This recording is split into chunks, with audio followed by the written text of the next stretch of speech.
ਦੁਆ ਕਰਾਂ ਤੂੰ ਨੈਟ ਤੇ ਚਾੜ ਦੇਵੇਂ ਉਹਨਾਂ ਆਖਣਾ ਵੀ ਦੇ ਇਹ ਦੁਆ ਕਰਨ ਡਿਆ ਤੇ ਦੁਆ ਕਰਨੀ ਚਾਹੀਦੀ ਅੱਲਾ ਦੁਆ ਅੱਲਾ ਮੋਰੇ ਕਰਨੀ ਚਾਹੀਦੀ ਆ ਉਹ ਤਾਂ ਗੱਲ ਠੀਕ ਆ ਤੇ ਲੂਸਨ ਨਹੀਂ ਪਲਾਉਣਾ ਪਲੇਟਾਂ ਚੱਲਣਗੀਆਂ ਤੇ ਲੂਸਨ ਪਲਾ ਹੋਊਗਾ ਅੱਲਾ ਕਰੇ ਕੀ ਅੱਲਾ ਕਰੇ ਅੱਲਾ ਦੇ ਅੱਗੇ ਦੁਆ ਕਰੀ ਤੇ ਜਾਨੇ ਅੱਲਾ ਵਾਕ ਸੂਰਜ ਕੱਢ ਹਾਂ ਹੈ ਪਾਣੀ ਲੱਗ ਜਾਵੇ ਜਾਂ ਹੀ ਪਾਣੀ ਲੱਗਾ ਫੇਰ ਬਾਰਿਸ਼ ਆ ਜਾਵੇ ਉੱਤੋਂ ਰਹਿਮਤ ਦੀ ਬਾਰਿਸ਼ ਆ ਜਾਵੇ ਬਾਰਿਸ਼ ਅੱਲਾ ਦਾ ਬੰਦਾ ਰਹਿਮਤ ਦੀ ਮੰਗ ਹੈ ਨਾ ਹੋਵੇ ਜ਼ਿਮੀਦਾਰ ਦੀ ਪਰ ਉਹ ਜਿਹੜੀ ਫਸਲਾਂ ਪੱਕੀਆਂ ਖੜਾ ਵਾ ਕੋਈ ਹੋਰ ਹੀ ਚੰਨ ਚੜਿਆ ਹੋਵੇ ਉਹ ਜ਼ਹਿਮਤ ਵੀ ਨਾਲ ਦੱਸਦੇ ਹਨ ਉਹੀ ਤੈਨੂੰ ਕਹਿੰਦਾ ਰਹਿਮਤ ਦੀ ਮੰਗ ਕੱਲ ਕਰਨ ਡਾਇਆ ਸੀ ਉੱਥੇ ਟੀਵੀ ਦੇ ਵਿੱਚ ਕੀ ਵੇ ਉਹ ਸੱਚੀ ਯਾਰ ਆ ਕੀ ਮਸਲਾ ਬਣ ਡਿਆ ਹੋਇਆ ਇਹਨੂੰ ਬੰਦ ਕਰਨਾ ਤੂੰ ਮੈਨੂੰ ਇਹ ਦੱਸ ਵੀ ਆ ਜਿਹੜਾ IMF ਦੇ ਨਾਲ ਹੋਣ ਡਿਆ ਇਹ ਕੀ ਆ IMF ਦਾ ਤੁਹਾਨੂੰ ਕੀ ਪਤਾ ਤੈਨੂੰ ਪਤਾ ਖਬਰਾਂ ਤੂੰ ਸੁਣਨਾ ਮੁੰਡੇ ਤੇਰੇ ਨੇ ਟੱਚ ਰੱਖਿਆ ਉਹ ਤੇਰੇ ਕੋਲ ਟੱਚ ਆ ਮੈਂ ਤਾਂ ਹੁਣ ਲਿਆ ਵਾ ਨਹੀਂ ਤੈਨੂੰ ਪਤਾ ਸਾਰਾ ਹੀ IMF ਨਾ ਆਪਣਾ ਕੀ ਤਲੇਗਾ ਉਹ ਕਹਿੰਦੇ ਕਰਜ਼ਾ ਕੁਰਜ਼ਾ ਜਿਹੜਾ ਮੰਗਣ ਦਾ ਨਾ ਭੈਣ ਉਹ ਬਹੁਤ ਟੈਕਸ ਲੱਗਣਾ ਉਹ ਮਰੀਮ ਨਵਾਜ਼ ਵਾਲਾ ਥੈਲਾ ਲੱਭਾ ਨਹੀਂ ਲੱਭਾ ਹਾਂ ਆਏ ਨਹੀਂ ਆਪਣੇ ਚੱਕ ਚ ਆਉਂਦੇ ਹੀ ਨਹੀਂ ਅੱਛਾ ਉਹ ਇੱਥੇ ਨਹੀਂ ਹੁਣ ਨਹੀਂ ਉਹ ਕਹਿੰਦੀ ਸਾਰੇ ਗਰੀਬਾਂ ਨੂੰ ਦੇਣੇ ਆ ਤੇ ਫੇਰ ਸਾਡਾ ਚੱਕ ਅਮੀਰ ਆ ਇੱਥੇ ਤਾਂ ਆਏ ਹੀ ਨਹੀਂ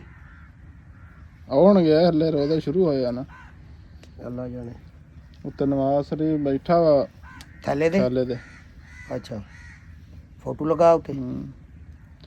ਫੇਰ ਠੀਕ ਰੋਲੇ ਦੀ ਗੱਲ ਇਹ ਵਾ ਵੀ ਤੂੰ ਤੇ ਨਵਾਜ਼ ਸ਼ਰੀਫ ਨੂੰ ਵੋਟ ਨਹੀਂ ਪਾਇਆ ਮੇਰਾ ਵੋਟ ਇੱਥੇ ਆਈ ਨਹੀਂ ਮੈਂ ਤਾਂ ਤੇਰੀ ਹੁਣ ਵੀਡੀਓ ਨੈਟ ਤੇ ਚਾੜ ਦੇਣੀ ਆ ਵੀ ਇਹ ਤੇ ਨਵਾਜ਼ ਸ਼ਰੀਫ ਦੇ ਖਿਲਾਫ ਆ ਉਹ ਨਹੀਂ ਥੈਲਾ ਜਿਹੜਾ ਲੱਭਣਾ ਉਹ ਵੀ ਜਾਂਦਾ ਰਵੇ ਉਹ ਨਹੀਂ ਉਹ ਇਹ ਤਾਂ ਆਪਾਂ ਨੇ ਇਹ ਕੰਮ ਕਰਨਾ ਹੀ ਨਹੀਂ ਕਿਹੜਾ ਉਹ ਨੈਟ ਵਾਲਾ ਤਾਂ ਕਰਨਾ ਹੀ ਨਹੀਂ ਨੈਟ ਵਾਲਾ ਮੈਂ ਕਰ ਦੇਣਾ ਮੈਂ ਕਹਣਾ ਇਹ ਤਾਂ ਥੈਲੇ ਦਾ ਹੱਕਦਾਰ ਹੀ ਕੋਈ ਨਹੀਂ ਅਵਲ ਤੇ ਦੇਣਾ ਤਾਂ ਸਾਰਿਆਂ ਨੂੰ ਚਾਹੀਦਾ ਆਪਾਂ ਵੋਟ ਜਿਹਨੂੰ ਦਿੱਤਾ ਹਨਾ ਉਹ ਬਸ ਯਾਰ ਉਹਨੇ ਅੱਲਾ ਜਾਣੇ ਇੱਥੇ ਆਪਣੇ ਚੱਕ ਚ ਆਏ ਨਹੀਂ ਬਿੱਟੀ ਚ ਵੀ ਆ ਗਏ ਇੱਧਰ ਛੀਨੇ ਵਾਲੇ ਵੀ ਚਲੇ ਗਏ ਇਹ ਚੱਕ ਕੇ ਛੱਡ ਗਏ ਮਰੀਮ ਨਵਾਜ਼ ਵਾਲਾ ਤਾਂ ਬੜੀ ਸਖਤੀ ਆ ਵੀ ਲੋਕਾਂ ਦੇ ਘਰ ਘਰ ਪਹੁੰਚਾਓ ਪਤਾ ਨਹੀਂ ਅੱਜ ਮੈਨੂੰ ਆਸੂ ਕਹਿਣ ਡਿਆ ਸੀ ਕਹਿੰਦਾ ਅੱਜ ਹੋਣੇ ਆ ਤਿਆਰ ਰਵੀ ਕਹਿੰਦਾ ਘਰ ਰਵੀ ਤੂੰ ਅੱਛਾ ਅੱਜ ਕਹਿੰਦਾ ਆਉਣਗੇ ਤੇਰਾ ਸ਼ਨਾਖਤੀ ਕਾਰਡ ਗਿਆ ਨਹੀਂ ਕਾਰਡ ਤਾਂ ਉਹ ਕਹਿੰਦਾ ਇੱਥੇ ਚੈੱਕ ਕਰਵਾਇਓ ਇੱਥੇ ਚੈੱਕ ਕਰਵਾਇਆ ਹਾਂ ਇੱਥੇ ਆਣੋ ਡਾਲਾ ਪਹਿਲੇ ਤੈਨੂੰ ਲਿਸਟਾਂ ਜਿਹੜੀਆਂ ਹੁੰਦੀਆਂ ਪੈਸੇ ਲੱਭਦੇ ਸੀ ਉਹ ਲੱਭਦੇ ਸੀ ਬਸ ਫੇਰ ਤੇਰਾ ਥੈਲਾ ਪੱਕਾ ਉਹਦੇ ਵਿੱਚ ਕੀ ਹੁੰਦਾ ਇਹ ਵੀ ਪਤਾ ਨਹੀਂ ਕਹਿੰਦੇ ਥੈਲਾ ਹੀ ਆ ਕੁਝ ਉਹਦੇ 10 ਕਿਲੋ ਆਟਾ ਮੈਂ ਤਾਂ ਸੁਣਿਆ ਤੇ ਹੋਰ ਦਾ ਨਹੀਂ ਪਤਾ ਕੀ 70 79 80 ਹਾਂ 2 ਕਿਲੋ ਘੱਟ ਆ 2 ਮਣਾ ਜੋ ਵੀ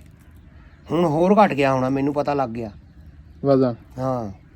ਮੇਰਾ ਅੱਗੇ ਨਾਲੋਂ ਨਾ ਮੈਨੂੰ ਮਹਿਸੂਸ ਹੁੰਦਾ ਵੀ ਮੈਂ ਅੱਗੇ ਨਾਲੋਂ ਸੁੱਕ ਗਿਆ ਉਹੀ ਤੇ ਮਸਲਾ ਤੇ ਉਹੀ ਆ ਨਾ ਹੁਣ 2.5 ਮਣ ਦਾ ਜੋ ਬੰਦਾ ਵਾ ਫਿਰ ਵਜ਼ਨ ਜ਼ਿਆਦਾ ਵਾ ਤੇ ਫਿਰ ਲੱਤਾਂ ਦੇ ਔਖੇ ਹੋਣਾ ਉਹ ਲੱਤਾਂ ਨਾਲੋਂ ਤਾਂ ਔਖਾ ਹੋਣਾ ਪਰ ਇੰਨਾ ਵੀ ਨਹੀਂ ਔਖੇ ਹੋਣਾ ਚਾਹੁੰਦਾ ਨਿਕਲ ਆਈ ਅੱਖੀ ਅੱਖ ਨਿਕਲੇ ਆਈ ਅੱਲਾ ਕਰੂਗਾ ਆ ਚੜਿਆ